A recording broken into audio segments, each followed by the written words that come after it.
আমি খুব সুন্দর সুন্দর ভিডিও বানাই, আমার হাজব্যান্ড মানে স্বামী আমাকে কিছু বলে না, আমার সাপোর্টে আছে।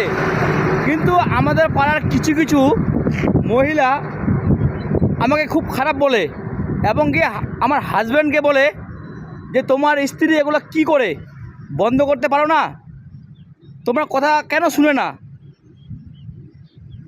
সৌমিত্রা বর্মন আমার একটা ভিডিওতে কমেন্ট করেছে, দাদা তুমি একটা আমাকে নিয়ে ভিডিও বানাও।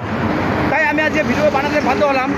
সেই দিদিটাকে আমি বলবো যতটুকু আমার অভিজ্ঞতা আছে, যে দেখো এই পৃথিবীতে ভালো মন্দ সব রকমের মানুষ আছে, তবে আমাদের যেটা মানবিকতা, বিবেক বা কর্তব্য, যেটা বাবা মা শিক্ষা দিয়েছে, যে প্রত্যেকের সঙ্গে ভালো হোক আর খারাপ হোক আমাদের চলতে হবে, মিশতে হবে এবং কথা বলতে হবে।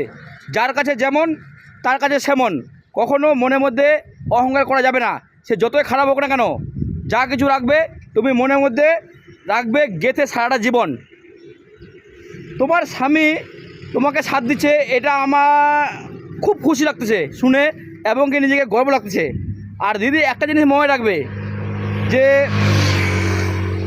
মানুষ হিংসা, অহংকার, এগুলো তো নিজেকে মানে শেষ বা পতনের কারণ। তবুও কিন্তু মানুষ বুঝে না, নিজে তো কিছু করতে পারবে না, প্লাস থার্ড পার্সন ব্যক্তি ভালো কিছু করতে চাইলে তাকেও একটুখানি উৎসাহ দেবে না বা সঙ্গ হবে না তার সঙ্গে। তো আমি বলবো ছোটো ভাই হিসাবে, দেখো একটা জিনিস মনে রাখবে, যে তুমি আজকে দিন দিন ভালো জায়গায় যাচ্ছ, সাকসেস হচ্ছ, তোমার পিছনে বা তোমার হাজব্যান্ডকে কুপরামর্শ দিচ্ছে তোমার নামে। যে হাতি অনেক সময় রাস্তায় চললে কুকুর যখন পিছন থেকে ভুগে, সামনে থেকে কখনোই ভুগতে পারবে না, কারণ সে জানে যে মানে একজন হাতি যখন সুরটা আছে না, সুরটা দিয়ে যখন ধরবে তখন মানে আমাদের ওখানে কোনো ঠাঁই পাবে না।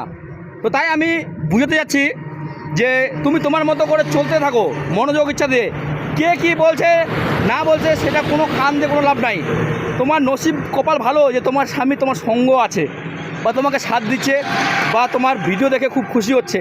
একসাথে তোমরা ভিডিও দেখো, আমিও তোমার ভিডিও দেখছি বা ভিডিওতে কমেন্টও করেছি, খুব ভালো ভিডিও বানাও। এবং কি তোমার স্বামী একটু অভিনয়ে কম পারলেও তুমি কিন্তু খুব মানে ফাটিয়ে দিয়েছো মানে সোশ্যাল মিডিয়ায়, যা মানে বলবো আমি। তো এই জিনিসটা সবসময় মনে রাখবে, যে একজন হাতে থাকে কিন্তু 4-5জন কুকুর কিন্তু পিছন থেকে ভুগে। ওই পিছন থেকে ভুগাই কিন্তু তাদের কিন্তু সার হবে, তারা তো কোনো কিছু করতে পারবে না, কারণ তারা জানে যে সে তো হাতি। তো মন খারাপ করবো না, আমি তোমার সাপোর্টেও পাশে আছি সবসময়। এতটুকু নেই, সুবিধা অসুবিধা হলে অবশ্যই আমাকে পার্সোনাল মেসেজও করতে পারো।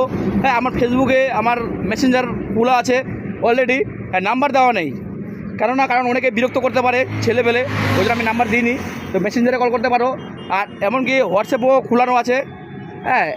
তো তুমি তোমার মতো করে চলতে থাকো, এতটুকুনি আমি বলবো। তো ভিডিওটি কেমন লাগলো বলতে পারবো না, ভালো লাগলে অবশ্যই একটুখানি জানাবে। ভালো থাকো, সুস্থ থাকো। আর একটা কথা বলবো, যে দেখো দিদি, এই পৃথিবীতে না কিচ্ছু নেই, যা কিছু আছে সব কিছু নিয়ে গেছে খোদাই।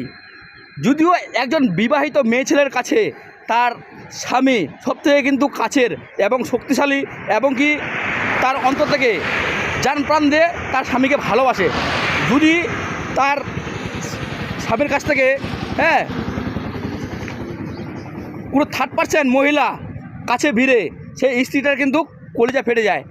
সে শুধু একটাই মনে করে যে আমার ধন সম্পত্তি, জায়গা জমি, বাড়ি ঘর যা যাবতীয় আছে, সোনা মালা আমার সব কিছু নিয়ে যায়, কিন্তু আমার স্বামী যেন আমার কাছে থাকে বা পাশে থাকে সারাটা জীবন। তার স্বামী হচ্ছে সব কিছু মূল্যবান। তাই সকাল বিকাল তোমার স্বামীকে তুমি না নিজে যেটা খাবে আগে ভাগে তোমার স্বামীকে খাওয়ানোর চেষ্টা করবে, এবং কি সকাল বিকাল ভালোবাসবে, সম্মান দেবে। এতটুকুনি আমি ছোটো ভাই হিসাবে বলবো, কারণ স্বামী তো স্বামী হয়।